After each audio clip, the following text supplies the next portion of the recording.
Hello everyone welcome to our YouTube channel देखंतु आसला खुशी खबर समस्त को एकेडमिक ईयर 2025-26 शिक्षा वर्षर पोस्ट मैट्रिक स्कॉलरशिप रो शेष किस्ती अर्थात स्टेट शेयर गवर्नमेंट और सेंट्रल शेयर गवर्नमेंट तरफ आपणकर पोस्ट मैट्रिक स्कॉलरशिप रिलीज हो गलानी ऑलरेडी जो मैंने एपर्यंत स्कॉलरशिप टंकाटी पाई नांती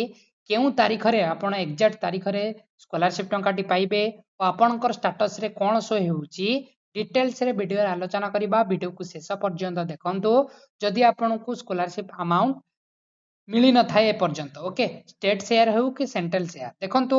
आजिका दिन रे आपणकर जो टेक्निकल एंड प्रोफेशनल कोर्स साधारणतः ओबीसी एससीबीसी बीसी कैटेगरी पिलांकर स्कॉलरशिप पेमेंट आसी गलानी और जो माने प्रीवियस आपण जानिथिबे जे रिसेंट 8 तारिख दिन आपनको सेकंड फेज स्कॉलरशिप टंकाटी मिलिथिला किंतु आज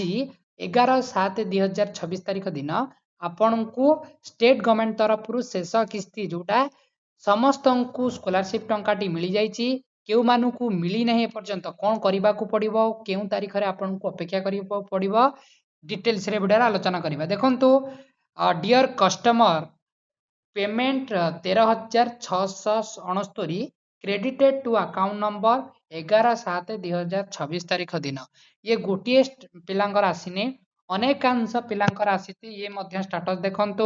ये देखंतु योर बैंक अकाउंट 20,000 क्रेडिटेड देखंतु ये गोटे टेक्निकल एंड प्रोफेशनल कोर्स तेणु करी आंकर कोर्स फी अनुसार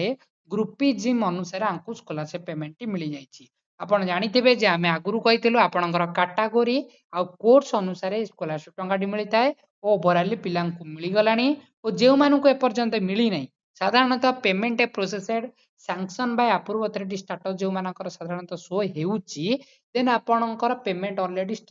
माने मेकानिज्म ऑलरेडी स्टार्टेड हो गलानी और पिला एपर्यंत पेमेंट मध्य पाई गलेनी और एपर्यंत जो माने पेमेंट पाई नांती आमे रिसेंट डेट मध्य आपनकु कहिथिलु ST SC MBC alpha department तरफ जहाँ भी सूचना आसी जे आपको मिल खूब शीघ्र स्कॉलरशिप टंका जो मानकर स्टेटस पेमेंट प्रोसेसड किंबा sanction by approve authority show होउची देखंतु स्टेट गवर्नमेंट तरफ एटा होची शेष किस्ती स्कॉलरशिप टंका अथवा शेष फेज चली माने लास्ट फेज ये अनुसार ए फेज रे समस्त को कवर करा जिवो जे माने पर्यंत स्कॉलरशिप टंकाटी पाई नांती आपण जानिथिबे जे एकेडमिक ईयर 2025-26 शिक्षा वर्ष रे पाखापाखि 10 लक्ष पिला ए स्कॉलरशिप टंका माने पोस्ट मैट्रिक स्कॉलरशिप अप्लाई करचंती तेणुकर ओवरऑल पेमेंट पाई गलानी पिला और जो मानकर आसीनी एडा लास्ट फेज स्कॉलरशिप टंका डिस्ट्रीब्यूट माने डिस्बर्समेंट होउची गवर्नमेंट तरफ मध्य रिलीज हेबारे लागिची जहाँ सूचना आसुची आपणकर जदि एपर्यंत आसी नाही आज 11 तारिख रे आसी गला 15 रु 20 तारिख भितर समस्तंकर स्कॉलरशिप आसी जिवो जेहेतु एटा post matric scholarship last phase माने आपर आउ स्कॉलरशिप पेमेंट रिलीज हेबो नाही ओके जो माने पेंडिंग अच्छी किंबा रिवोटेड होइतला किंबा पेमेंट फेल्ड हो जाइतला सेमानंकर रीअप्लाई बटन मध्य शो होउची रीअप्लाई जो माने करि नाहंती पर्यंत करि दियंतु और जो माने पर्यंत करि सारिलेनी सेमानंकर अकाउंट पुणी थरे री डिस्बर्समेंट पई डिपार्टमेंट तरफ एक्शन निया गलानी और पिला माने मध्य पेमेंट धीरे धीरे पाइबा को लागिलानी ओके पेमेंट प्रोसेसड किंबा sanction by approve authority show हेउची माने आपणकर स्टेटस टी परिवर्तन हो जाइए ओवरऑली और डिपार्टमेंट तरफ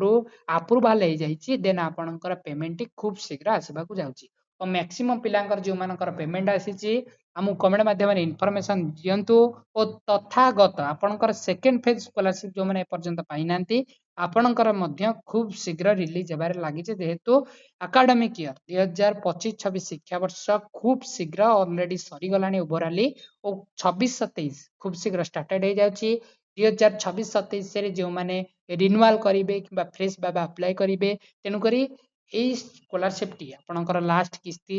ଅନୁସାରେ ଆପଣଙ୍କୁ ଟୋଟାଲି ଓଭରऑल पेमेंट ମିଳିଯିବ ଓକେ ପ୍ରୁଫ ହିସାବରେ ଆପଣ ଦେଖନ୍ତୁ ଏଭଳିଆ ପିଲାଙ୍କୁ ମଧ୍ୟ टेक्निकल प्रोफेशनल और जनरल ग्रेजुएशन पिलाଙ୍କୁ ମଧ୍ୟ এই ସ୍କଲାରସିପ ଟଙ୍କାଟି ମିଳିଥିଲା ଓକେ ଦେଖନ୍ତୁ अकॉर्डिंगली ଆପଣଙ୍କର ମଧ୍ୟ डिपार्टमेंट तरफ रिमार्क्स ଆସିଛି sanction by approve authority payment process एटा कोन ना verified amount may be disbursement accordingly आपणकर accordingly means आपण कोर्स अनुसार आपको टंकाटी मिलता है आपणकर category OBC SCBC BC SC ST वाला कैटेगरी वाइज पेमेंट मिले आप जानिथिबे रिसेंट एससी एसटी କାଟାଗୋରୀର ପେମେଣ୍ଟ ଅଲରେଡି ଆସିଗଲାଣି ଦେନ୍ ଇବିସି ଏବେ ଓବିସି ଏସସିବିସି କାଟାଗୋରୀ ପିଲାଙ୍କର ପେମେଣ୍ଟ ଆସୁଛି ହେଉଛି ଲାଷ୍ଟ ଫେଜ୍ ଆପଣଙ୍କର ପେମେଣ୍ଟ ଯଦି ଆସିନି ଷ୍ଟାଟସଟି କ'ଣ ଶୋ ହେଉଛି ଆମକୁ କମେଣ୍ଟ ମାଧ୍ୟମରେ ଇନଫର୍ମେସନ୍ ଜଣାନ୍ତୁ ଚ୍ୟାନେଲକୁ ସବସ୍କ୍ରାଇବ କରି ରଖନ୍ତୁ ସ୍କଲାରସିପ୍ର ପ୍ରତିଟି ନୋଟିଫିକେସନ୍ ପାଇବା ପାଇଁ ଓ ଟେଲିଗ୍ରାମ ଗ୍ରୁପରେ ଜଏନ୍ ହେଇଯିବେ ଓକେ ଧନ୍ୟବାଦ।